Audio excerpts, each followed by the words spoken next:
Right, I'm now going to show you another technique that a lot of club dance producers use, which is using filters and using something called automation. So, if you watch the ducking tutorial already, you'll recognize this. Okay, so you can hear I've got my ducking effect on there. So I'm now going to also add a filter, and filter basically changes the frequency of the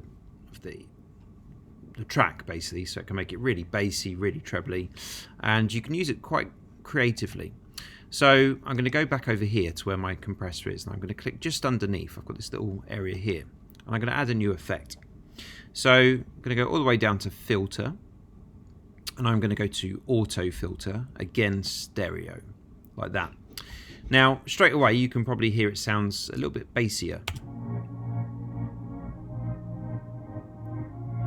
What I'm going to do, I'm going to use an effect over here. I'm going to use a button called automation to change what's called the cutoff. So if I just play around with the cutoff, you can see what it does.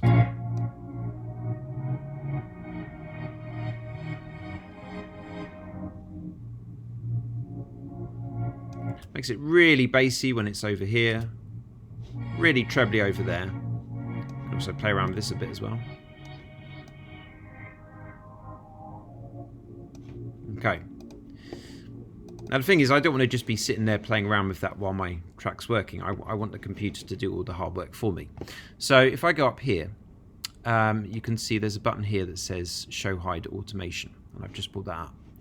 Now you've got to play around a bit with this bit over here. So where it says volume, I'm going to go down to auto filter, and I was playing around with the cutoff, so I'm going to click on that. Now at the moment you can barely see it, but if I click on there, there's this faint line. So the lower it is, the more bassy it is. The higher this line is, the more trebly it is. So if I put a line there, and if I put a line over here, and I drag this up, now if we have a listen to this, we've got really bassy,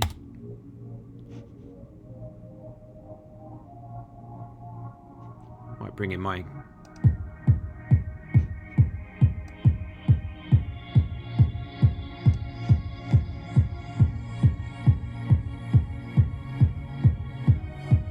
it's getting more and more trebly until it gets right to the top there. So there we go.